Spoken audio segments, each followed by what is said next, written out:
del Perú y del mundo. Buenos días, buenas noches. Esto es Rey con Barba. Parafraseando a Jorge Morelli, Pepe, esto es una innovación.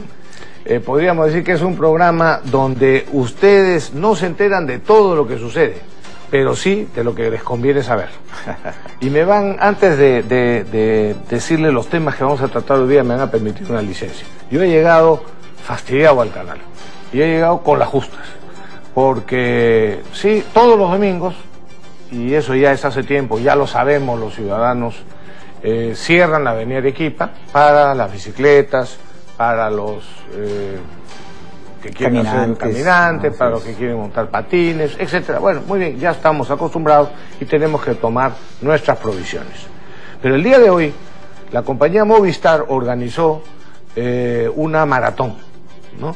Y entonces, sin aviso al resto de ciudadanos, han cerrado un montón de calles y de avenidas principales, o por lo menos parte de calles y avenidas principales, y han originado en la zona de Lince, San Isidro, Miraflores, en todas partes. Miraflores, no sé si hay una bicicleta. También, bueno, ok. Una congestión tremenda. Señores de Movistar, nos parece muy bien que promuevan su marca, que hagan esa publicidad y que promuevan el ejercicio y la maratón, etcétera.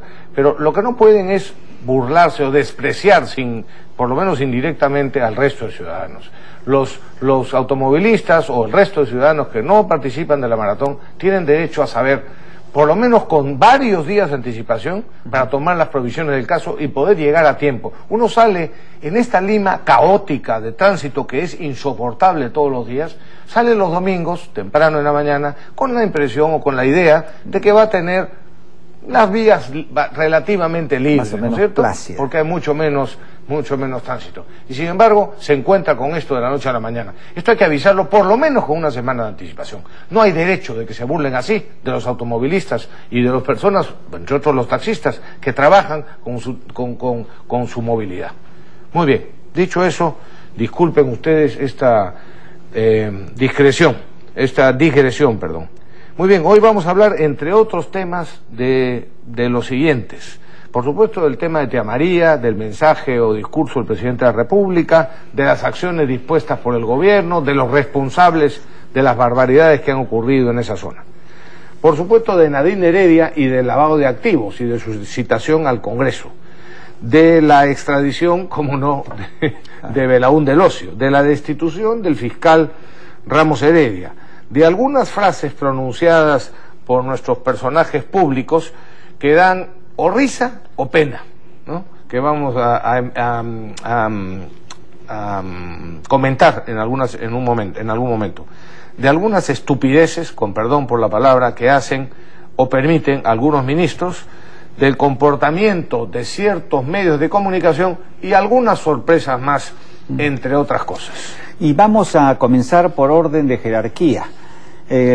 Todo aquel que haya escuchado el discurso del señor Humala sobre el tema de Tía María, creo que no puede sino coincidir con nosotros en el sentido que ha sido un discurso sin alma, sin convicción, sin autoridad. Perdona, Pepe, y yo personalmente no sé qué nos quiso decir finalmente. Así es. ¿No es cierto? Yo no lo entendí.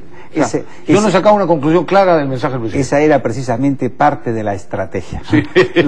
Lo que más me impresionó de sus pálidas palabras fue el desconocimiento de sus propias potestades, lo cual se hizo evidente cuando le solicitó a los otros poderes del Estado y a los partidos políticos que por favor no colaboren en la recuperación del principio de autoridad. Pero, según la Constitución, es a él y solo a él a quien le corresponde hacer respetar la Constitución y las leyes. Los particulares, por más buena voluntad que tengamos, no manejamos los servicios de inteligencia, no tenemos una oficina nacional de diálogo para resolver conflictos, no podemos decretar el estado de emergencia ni el estado de sitio, no podemos ordenarle nada a la policía, así es, pero mucho menos mandarlos desarmados a enfrentar a las turbas violentistas, para que lo masacren y lo maten. Así que esta frasecita del señor Humala tratando de compartir responsabilidades con todos nosotros,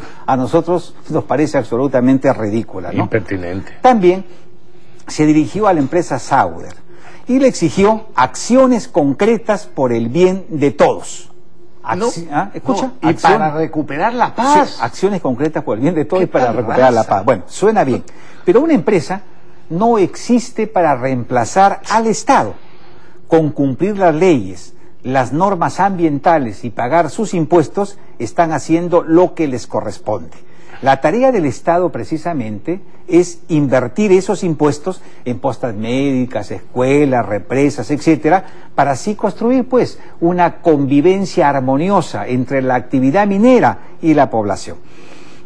Lo que el presidente no dijo, y esto es lo más importante, es que previa coordinación con la Sauder ya habían acordado suspender el proyecto Tía María, con lo cual Humala, sin decirlo, reconoció su derrota y con ella el fracaso de una estrategia endeble, precaria y por demás torpe, ¿no? Interrupción. ¿No? Sí. Sobre ese punto en concreto, Pepe.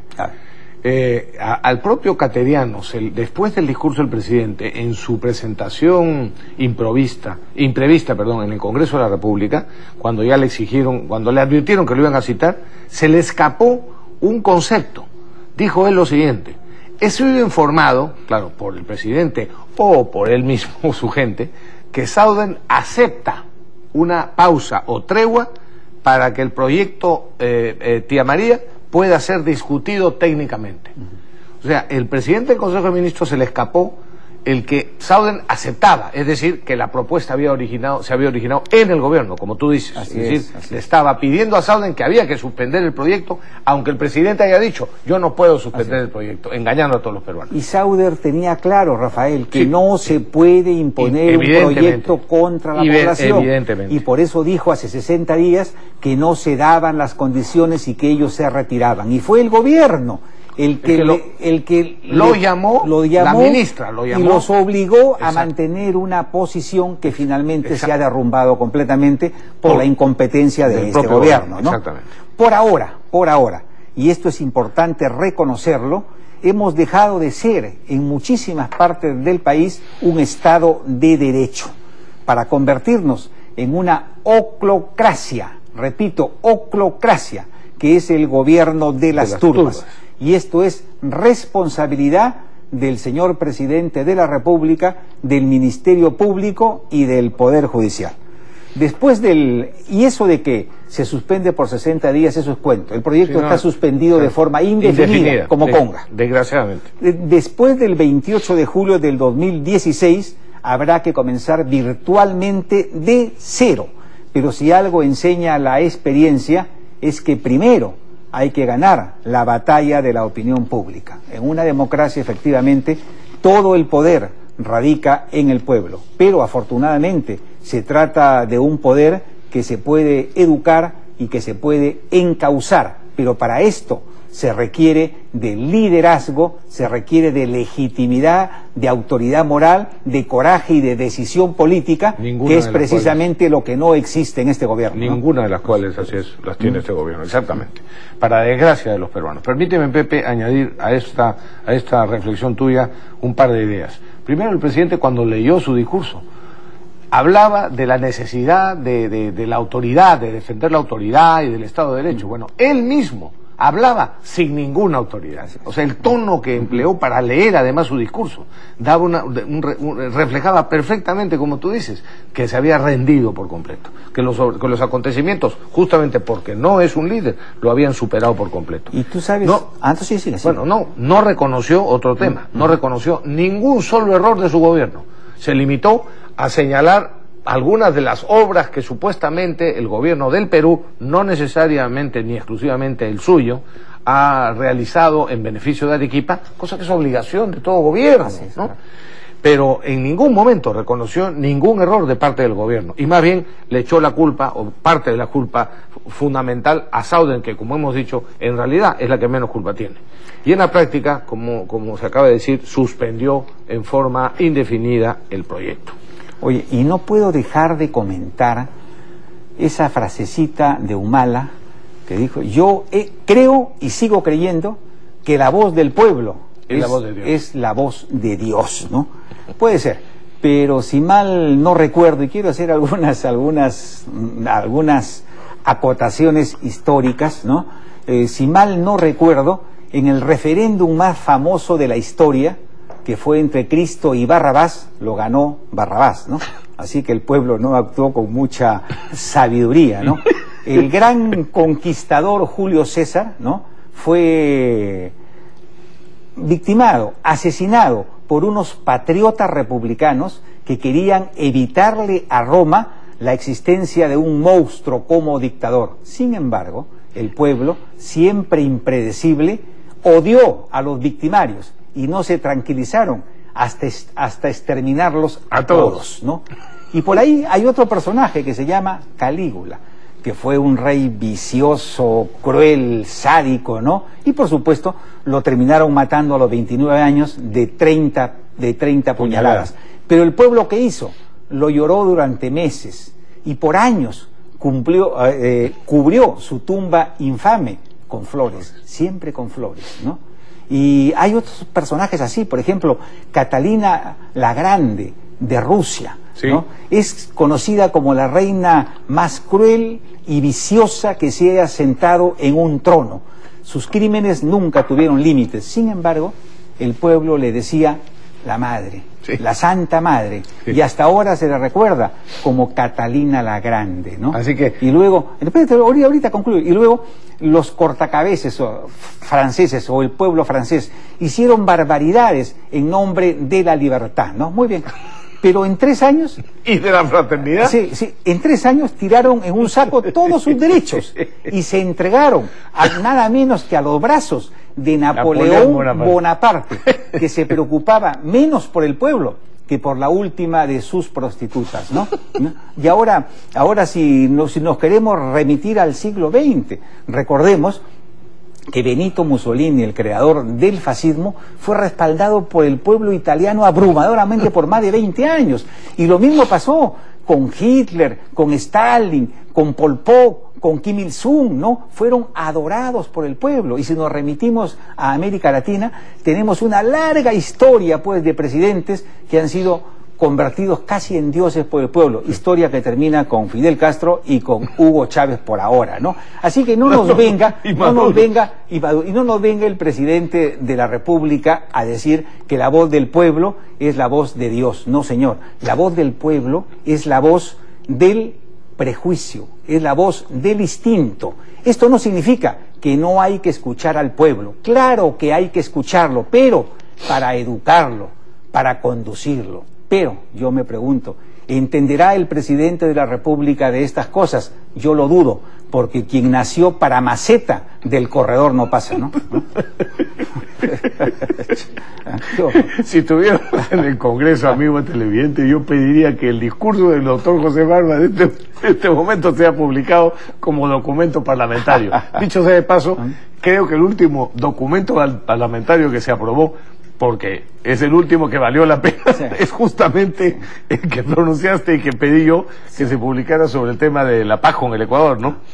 Pero no, lo de la Embajada de Japón. Lo de la Embajada de Japón. Sí. Bueno, ok. Pero ahora déjame analizar un poquito los responsables, porque yo quiero hacer un resumen, un resumen de lo que ha sucedido finalmente en Tía María. Han habido 10 muertos, entre ellos el brigadier Vázquez Durán, que fue enviado por este gobierno y por estos ministros, por supuesto desarmado, como van todos los policías, para ser masacrado por los sinvergüenzas delincuentes de Tía María, a los que alguna prensa eleva a la categoría de dirigentes, ¿no? Y les reconoce una representatividad que no tienen. Y esa es parte también de la responsabilidad que ahora mencionaré. Decenas de policías heridos y algunos gravemente. El suboficial Castro Pancorbo tuvo fracturados el 90% de los huesos de la cabeza y lo han tenido que reconstruir con 10 placas de titanio y 29 tornillos quirúrgicos especializados de última generación. Dime, Pepe, si hay derecho de que estos delincuentes, dirigidos por estos fascinerosos y otros más que mencionaremos, hay derecho de que maltraten de esa manera. Daños enormes a la propiedad pública y privada, un daño económico a la población de la zona y, por supuesto, la autoridad y el Estado de Derecho por los suelos, ¿no? Y la pobre... Y lo que es peor, Rafael, nada más te interrumpo, sí. no va a haber sanción. Si ustedes creen que se va a capturar y sancionar a los asesinos de este policía, olvídense de eso. Sí, claro. Si ustedes creen que va a haber sanción para los que han incendiado, apedreado, ¿no?, y violado el Estado de Derecho a mansalva, olvídense. Todo va a quedar en la impunidad. En la impunidad más asquerosa. Y aquí, por supuesto, tampoco vamos a escuchar a las ONGs defensoras de los derechos humanos hablar de que no puede existir impunidad para con los asesinos o con los delincuentes que hirieron a la policía o que quemaron casas de los pobladores que no apoyaban el paro o que maltrataron a ciudadanos que no querían plegarse a esta violencia. Eso no va a pasar. Los defensores de los derechos humanos, que en realidad solo defienden los derechos humanos de los terroristas o de los delincuentes, no van a decir una palabra ni se van a quejar sobre la falta o sobre la tremenda impunidad que se va a producir. Muy bien. Aquí, ¿quiénes son los responsables? Brevemente, los delincuentes que por supuesto que se proclaman dirigentes que en el fondo buscan su coima, su asquerosa coima de lentejas, el $1,500,000, por ejemplo, que pidió el sinvergüenza del señor Pepe Julio Gutiérrez, que está preso y vamos a ver si sigue preso. ¿no? Hombre, ese es otro cuento. Sí, ya sé que es otro cuento. Va a estar 7 días y luego le van a dar libertad provisional y asunto concluido. Porque además van a exigir en alguna parte, por supuesto, van a hacer una huelga, van a tomar una carretera, van a hacer una mesa de claudicación para exigir, entre otras cosas, que liberen a Pepe Julio Gutiérrez. Bueno, los delincuentes que se venden por jornales para atacar a la policía. Las ONGs como Grufides y su danza de millones. Permítanme informarles, amigos, porque esto no sale en la prensa, lo siguiente. Grufides es una ONG que está integrada, entre otros, por Marco Arana, que la preside, el ex cura Arana, por Pedro Franque, el famoso Pedro Franque, ese que escribe en La República, en el diario ese que miente con frecuencia. Y a veces dice la verdad. Dice la verdad. Y el señor José Chávez, que fue viceministro del Ambiente, imagínate. Bueno, entre el 2006 y el 2014, la ONG Grufides recibió casi $3 millones supuestamente para proyectos como el siguiente. Amigos televidentes, escuchen ustedes los importantes proyectos. Uno de ellos todos se llaman con nombres parecidos. El título del proyecto es el siguiente: Construyendo sostenibilidad, democracia y justicia desde la diversidad de contextos de industrias extractivas en Cajamarca. Bueno, ¿con qué objetivo? Con el objetivo de conseguir estabilidad social y política y asegurar la justicia y la paz. Muy bien.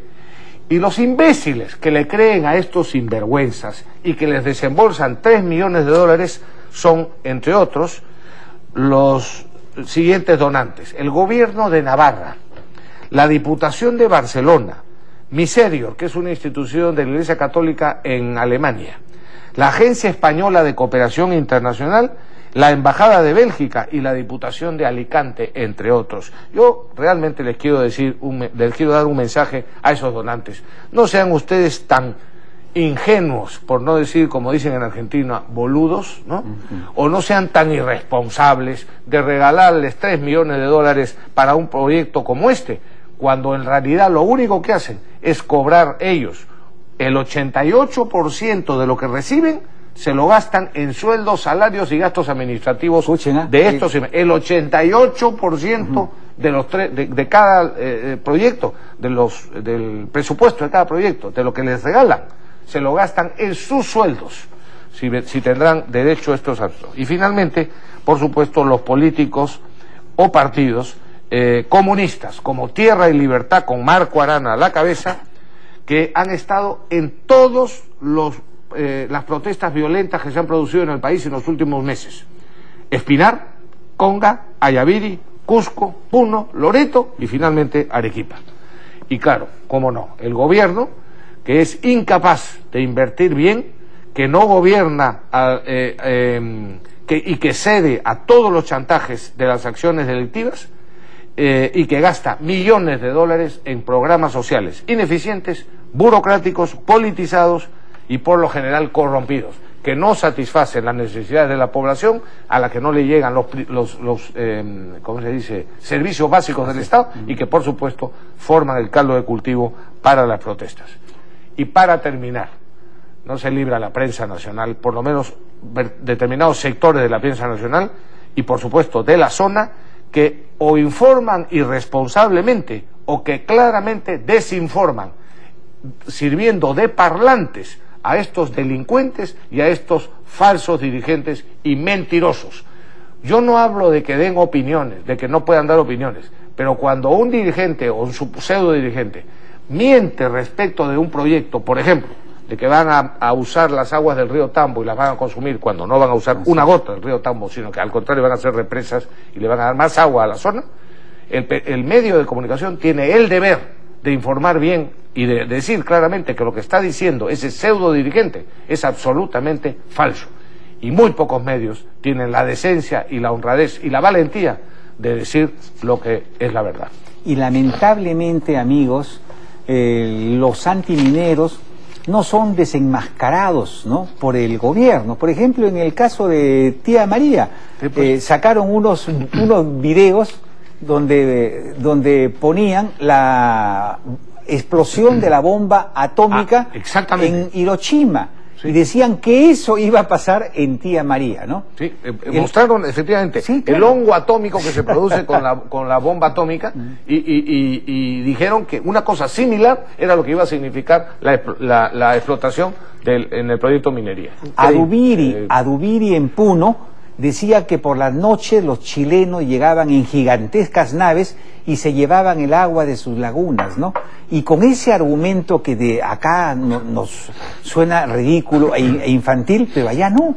La gente cree cualquier cosa. Si no hay ahí una persona, un partido o alguien del gobierno que pueda desmentir este tipo de falsedades, que es con lo que se construyen las grandes movilizaciones populares que vemos. Pepe, o un medio de comunicación, sí, que los hay, sí, pero que son incapaces de denunciar eso como una mentira, como una falsedad. Yo no he visto en ningún medio de comunicación un titular que se lo merecería, como lo que estamos haciendo ahora, que diga: no le mientan a la población, y mostrar la foto del hongo atómico diciendo esto no es lo que va a suceder. Ningún medio se ha atrevido a decir. Por ahora las cosas se han calmado un poco en Tía María, ¿no? O en la provincia de Islay, pero ya han anunciado un paro macrorregional para los próximos días. Y el ministro del Ambiente ha revelado algo muy serio, que la población de Espinar en el Cusco está organizándose para impedir el inicio de las obras de la represa Angostura, que es el componente principal del proyecto Maje-Sigua 2, y que ha costado 550 millones de dólares y que va a generar 145.000 empleos directos y 290.000 indirectos. El argumento aquí es que se van a llevar el agua que pertenece a Espinar.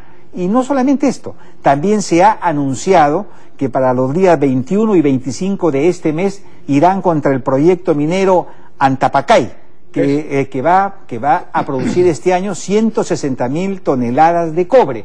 Y es que el verdadero objetivo, la verdadera meta de los rojos en el Perú se llama pobreza, porque el día que no hayan pobres, sencillamente no habrán comunistas en nuestro país, ¿no? Así de sencillo. Pepe, tenemos que irnos. Y detrás están también de las bambas. Pero bueno, vamos a una pausa. Y regresamos con el escandaloso caso del juez Robinson. Y con lo de Nadine Heredia y el lavado de activos. Un par de encuestas que son bien significativas. Vamos a una pausa, 2 minutos y regresamos.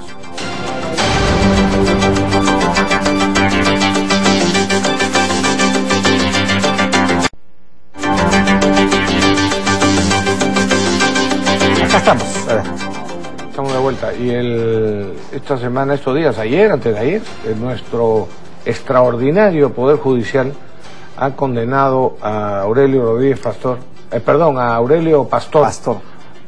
A 4 años de prisión efectiva. ¿no? Esto es por el delito de haber ejercido la abogacía de forma legal. Eso es todo. En realidad eso es todo. Es una barbaridad. El señor Pastor, Aurelio Pastor, fue sorprendido por una alcaldesa de Tocache, sí, de uno de estos sitios, ¿no? Con la idea de ponerle una trampa, le llevó una grabadora y le pidió que por favor asumiera la defensa de su caso para que no la revocaran. Y Aurelio Pastor le ofreció sus servicios profesionales, le indicó cuáles iban a ser sus honorarios, y esta señora lo grabó y después lo pasó a un medio de comunicación que se prestó, por supuesto, a la maniobra para acusar a Aurelio Pastor de influencias o de, ¿cómo es? De tráfico de influencias. Tráfico de influencias. El señor Aurelio Pastor ya no era ministro, no tenía ningún cargo público, y él tiene la profesión de abogado, tiene todo el derecho de ganarse la vida con sus honorarios profesionales, que es lo que hace cualquier abogado. El hecho de que el señor Pastor diga, coincidentemente estos señores del Jurado Nacional de Elecciones o donde sea, donde hay que hacer gestiones, donde va a haber que presentar defensa, son mis amigos, eso, ¿y qué pasa? Tienen que ser sus enemigos para que no cometa delito. Es increíble lo que han hecho. Mira tú, Rafael, la posición del Colegio de Abogados de Lima es contundente. No hay delito. Sí, así es. Jamás hubo delito. Es simplemente el ejercicio normal de la profesión de abogado. Estamos pues aquí ante una sentencia política que lo que busca es ennegrecer aún más, ¿no?, la imagen de Alan García. Así que nuestra solidaridad con Aurelio Pastor, con su familia y por supuesto nuestro repudio a este tipo de decisiones del Poder Judicial que lo único que hacen es desprestigiarlo hasta la pared de al frente. Quienes somos amigos de Aurelio Pastor, y probablemente no necesariamente amigos, pero conocidos, vamos a ir a visitarlo a la cárcel para tratar de desagraviar esta barbaridad.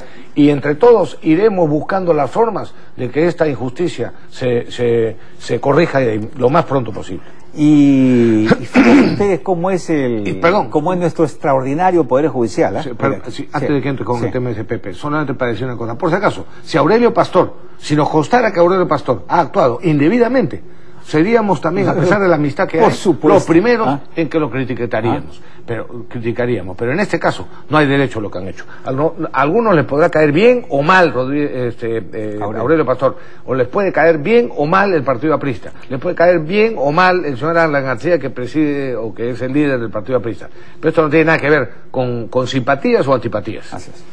Y en una decisión que solo puede sorprender a los ingenuos, el Poder Judicial, esto lo dicen todos los medios de comunicación, dejó en libertad a 7 miembros del brazo legal del clan Orellana, integrado, entre otros, por el ex juez supremo Robinson González. Al respecto, la fiscal Barreto se mostró indignada.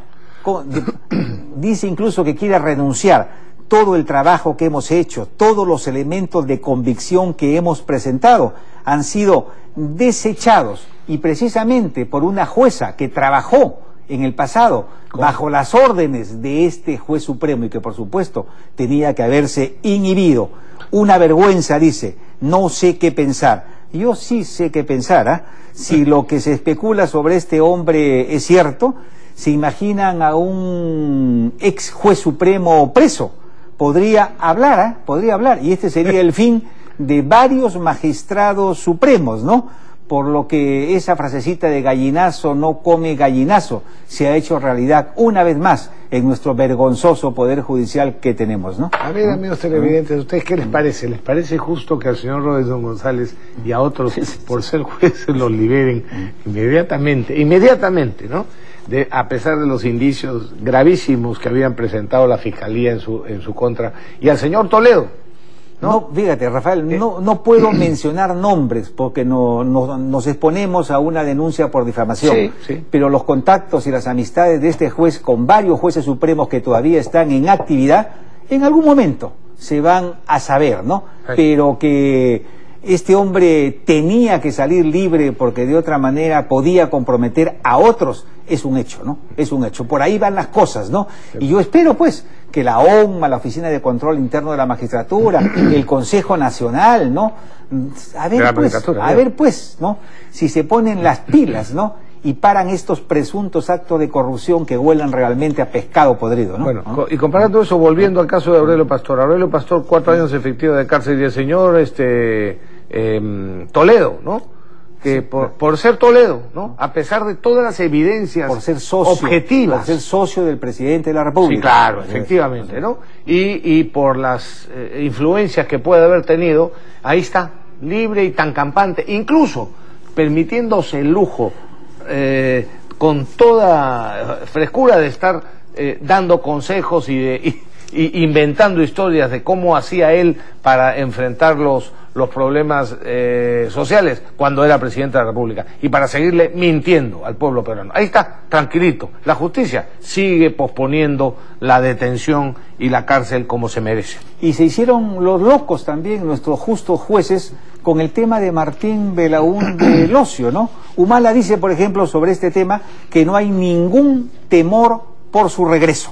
Claro, ¿qué temor puede haber, no? Si el señor Martín Belaúnde Locio viene extraditado solo para responder por el tema de la centralita, que es un caso menor de espionaje sobre lo cual no hay ninguna prueba concluyente. Y donde no hay ninguna relación con la pareja presidencial. ¿no? En cambio, lo que la opinión pública tiene que saber es que la extradición aprobada en Bolivia no permite que sea procesado.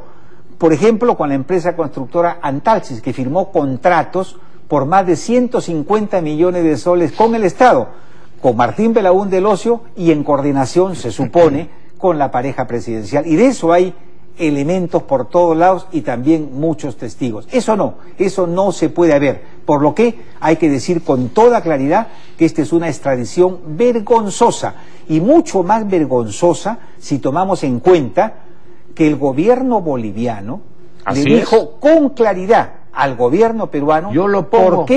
¿Por qué ustedes insisten en el tema de la extradición? Retiren ustedes el tema de la extradición. Y nosotros lo expulsamos. Nosotros lo expulsamos en una semana, lo ponemos en la frontera. En menos de una semana. ¿Y qué dijeron en el Perú? No. Preferimos continuar con el proceso de extradición, con lo cual le dieron estatus jurídico, y con lo cual, si lo traen finalmente al Perú, no pasa absolutamente nada. Frente a esto, las ONGs caviares, los jueces que deberían pronunciarse en temas que son una flagrante violación de los principios más elementales de la justicia peruana, no dicen absolutamente nada. El propio ministro de Justicia actual, el señor, ¿cómo se llama? Gustavo Adriancén, cuando la prensa le preguntó hace pocos días, a raíz de lo que Bolivia ofreció, dijo, no, estamos evaluando los pasos a seguir y estamos investigando, digamos, reflexionando profundamente qué hacer con este caso. No hace falta reflexionar mucho. Lo único que hacía falta es que el presidente de la República o cualquier ministro que tuviera que ver podría haber llamado a alguno de sus pares en Bolivia y decirles, ese señor entró ilegalmente a Bolivia, ¿no es cierto? Sí, ok. Pónganlo ustedes cumpliendo la ley internacional de inmediato en la frontera, para que podamos la justicia nuestra lo pueda detener. Y yo le voy a contar algo a la opinión pública. Aquí hace unos 5 años, ¿no? Fue el asesinato de una linda chica, maravillosa chica, Estefanía Flores. Sí, claro. Que fue asesinada brutalmente por este holandés Van der Sloot. Muy bien. El tipo fugó hacia Chile e ingresó legalmente, incluso. Ilegalmente. Ingresó legalmente. Tenía pasaporte holandés. Sí, tiene razón. Y entonces, muy bien. Legalmente. Muy bien. Entonces, ¿qué fue lo que se hizo? Rafael Rey en ese momento era ministro de Defensa. Llamó al ministro de Defensa de Chile, le explicó este problema y el tipo le dijo, en 24 horas lo capturamos y en 24 horas lo ponemos en la frontera del Perú. Y así fue. Lo mismo tenía que haberse hecho en este caso, que fue lo que sucedió con Orellana en Colombia.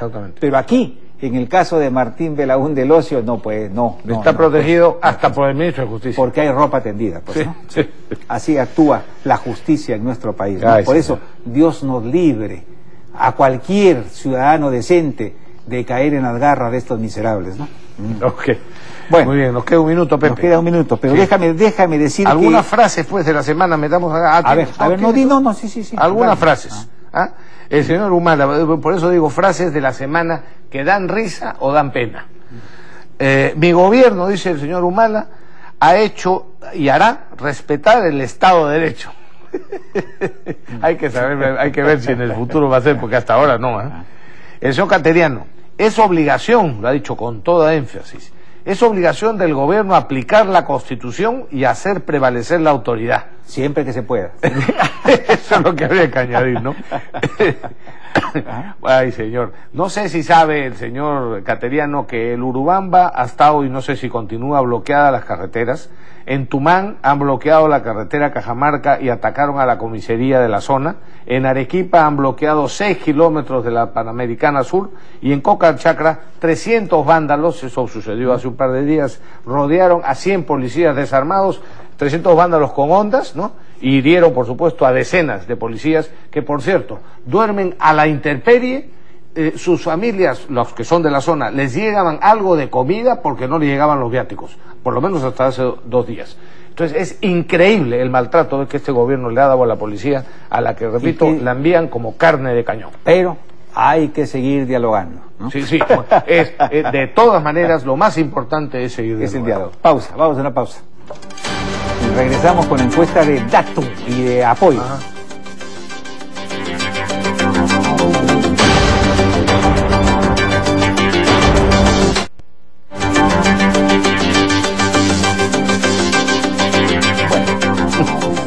Bueno, amigos, y aquí tenemos un par de encuestas. En el diario El Comercio el día de hoy se ha publicado la de Ipsos Apoyo, que repito, es la encuestadora más seria de nuestro país y hay que seguirla siempre porque por ella seguían casi todas las demás.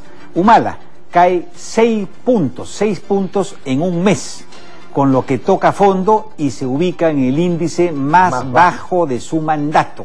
Esto es peligroso porque si baja la barrera del 20% vamos a tener realmente problemas, ¿no? No vamos a tener más problemas que los de ahora, no, Pepe. Sí, porque se pierde, porque pierde legitimidad, sí, no, ya perdió legitimidad, pero no la va a seguir perdiendo a niveles estrepitosos, ¿no? Bueno, y con respecto a tía María, a favor el 46%, en contra el 43%. Pero miren ustedes, la gente que está a favor, que es mayoritaria, dicen, porque genera empleo, 47%, y porque ayuda a reactivar la economía, 45%. En cambio, los que están en contra dicen porque la minería contamina el medio ambiente. Ya está demostrado que la nueva minería, la moderna y con grandes tecnologías no contamina nada y es absolutamente compatible con la agricultura, porque el 56% piensa que perjudica a la agricultura, lo que nos lleva al tema de la comunicación, del diálogo y de la información.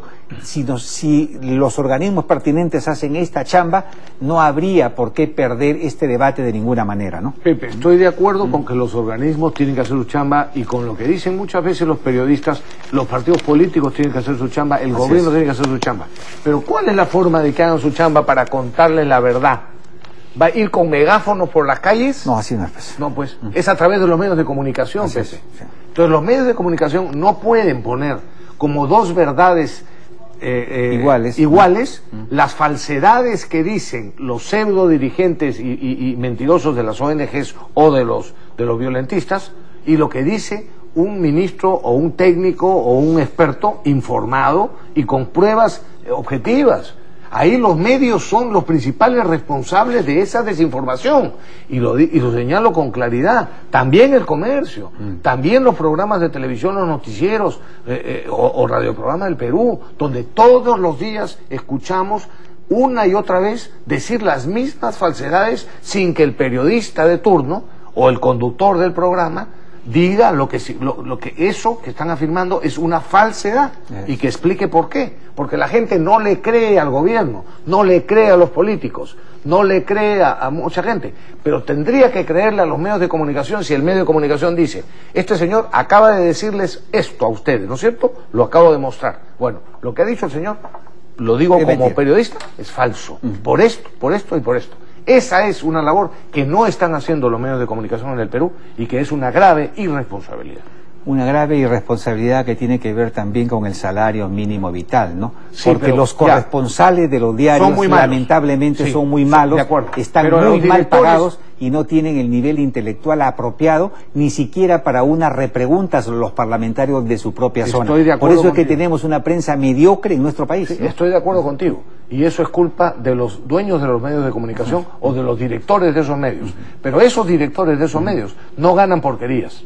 Lo que son es una falta de... actúan con una gravísima falta de responsabilidad porque lo que están buscando es simplemente sangre. Es simplemente morbo, es simplemente titulares. Es lo que quieren es vender para seguir ganando rating de distinto tipo, lectoría o de audiencia televisiva o radial, para seguir cobrando. Y a eso me trae a cuenta, Pepe, perdona, otra responsabilidad que normalmente no se dice, porque quienes sostienen a los medios de comunicación son las empresas privadas que hacen publicidad.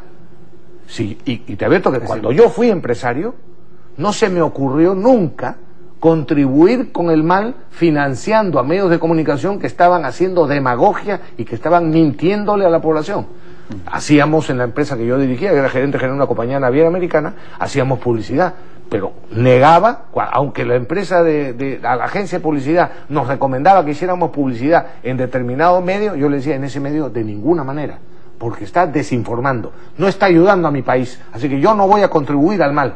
Así que los empresarios podrían efectivamente decirle a los medios de comunicación, mira, si tu corresponsal de tal zona sigue sin decir la verdad o sigue favoreciendo directa o indirectamente las falsedades que se están cometiendo y esto va en contra del Perú, yo no te voy a ordenarle a mi agencia de publicidad que no te contrate publicidad. Sí, pues, lamentablemente eso no está pasando en el está país, pasando, ¿no? Y también es responsabilidad que compartimos de una manera mucha más gente de las que parece ser. No, los responsables son los políticos, los responsables son los alcaldes, los responsables también tienen responsabilidad, y gobierno por supuesto.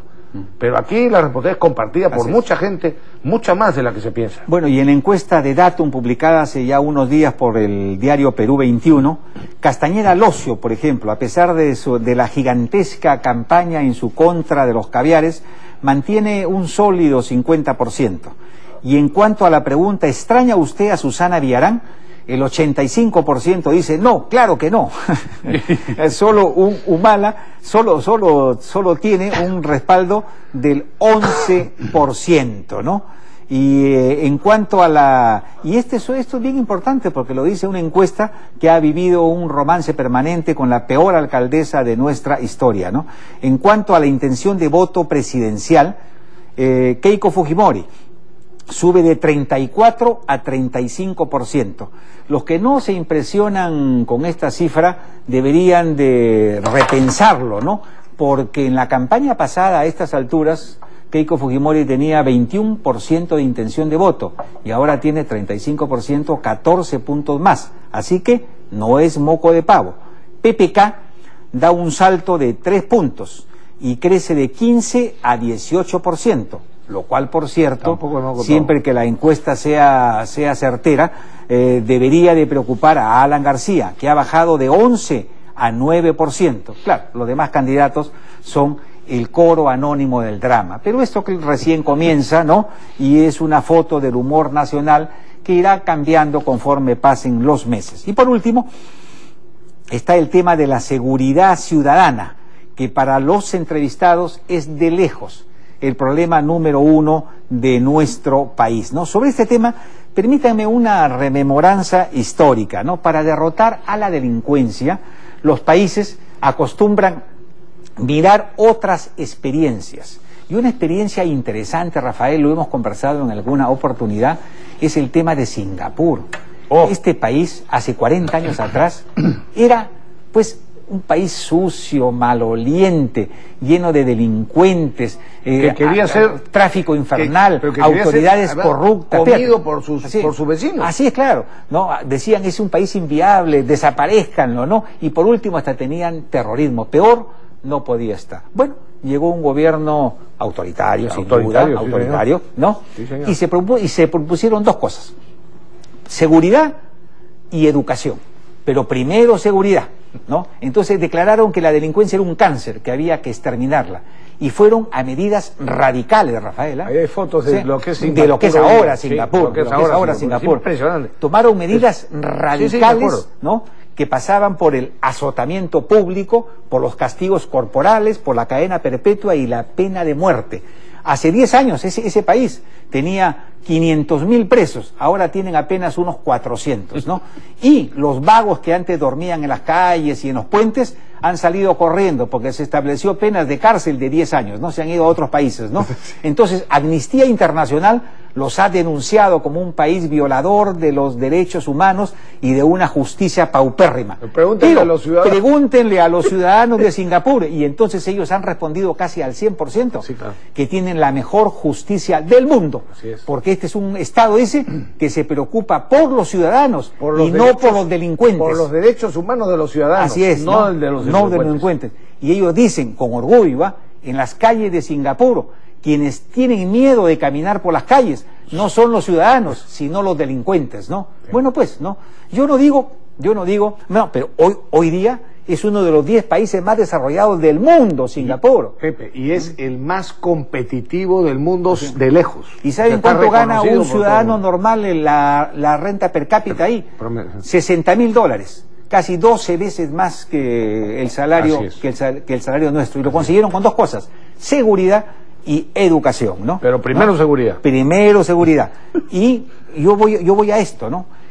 Yo no digo que copiemos exactamente lo que se ha hecho. Digo algo más, que debemos superarlos completamente. ¿Saben ustedes por qué? Porque lo que en estos momentos vivimos en nuestro país es una marea de criminalidad que prospera porque tenemos inoperancia en las fuerzas policiales y en el Ministerio Público y en el Poder Judicial. Aquí capturan a un delincuente, a un pedófilo, a un violador y lo sueltan a las 24 horas o lo sueltan en un año, ¿no? Y la delincuencia sigue y sigue invadiendo. Ahora tenemos problemas de sicariato, y en fin, bueno, el asunto es: ¿qué hacemos? ¿Qué podemos hacer? Yo soy de los que creen, Rafael, discúlpame, yo soy de los que creen que a los delincuentes avesados hay que liquidarlos, hay que matarlos. A los delincuentes que reincidan hay que darles cadena perpetua y que se ganen su sustento cortando árboles o construyendo carreteras. Y a los violadores de niños... Sembrando árboles mejor. Así es. Sembrando árboles. Y a los violadores de niños,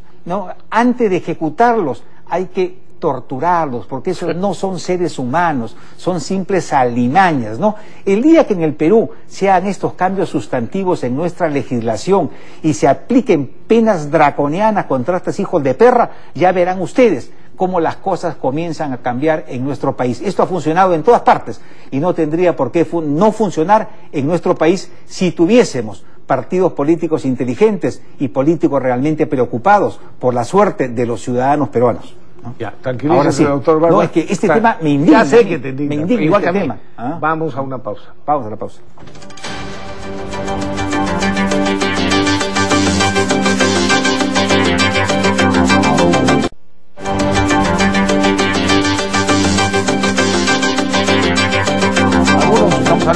Algunos periodistas del diario El Comercio, lo digo con toda sinceridad, se han dedicado a difamar y a calumniar. Es el caso, por ejemplo, de Martín Hidalgo, que está difamando ya 2 veces a Juan José Díaz Dios, que es un hombre correcto, sinceramente. O miente a propósito o acusa sin siquiera verificar la información que le dan. Le digo esto al señor Martín Hidalgo y de paso al director del diario El Comercio, que supongo que pondrá las cosas en su sitio. Ayer publicó lo siguiente, dijo: en gestión del fiscal Ramos Heredia se extraviaron 3 denuncias a congresistas, una de ellas a Juan José Díaz Dios. Y lo que ha aclarado Juan José Díaz Dios en una nota de prensa, que sabe Dios si la publicará el diario El Comercio, es que la denuncia a la que se refiere este señor fue una denuncia puesta por Óscar López Meneses contra Díaz Dios, que no se la notificaron y que cuando se enteró de que existía, averiguó por teléfono con el fiscal Pablo Sánchez, con el actual fiscal de la Nación, y quien le confirmó que existía esa denuncia. Bueno, Díaz Dios le pidió que ser notificado de inmediato conforme a ley. Así que no estaba ni extraviada esa denuncia, señor Hidalgo. Y además, no solo no la encarpetaron en la gestión de Ramos Heredia, sino que por el contrario, la aceleraron, dispusieron pedirle sus descargos, pero no lo notificaron y le abrieron investigación, de lo que se enteró a posteriori el señor Juan José Díaz Dios, por información de la Fiscalía de la propia Ramos Heredia. Así que no solo no se extravió, sino que era de dominio público, señor Martín Hidalgo.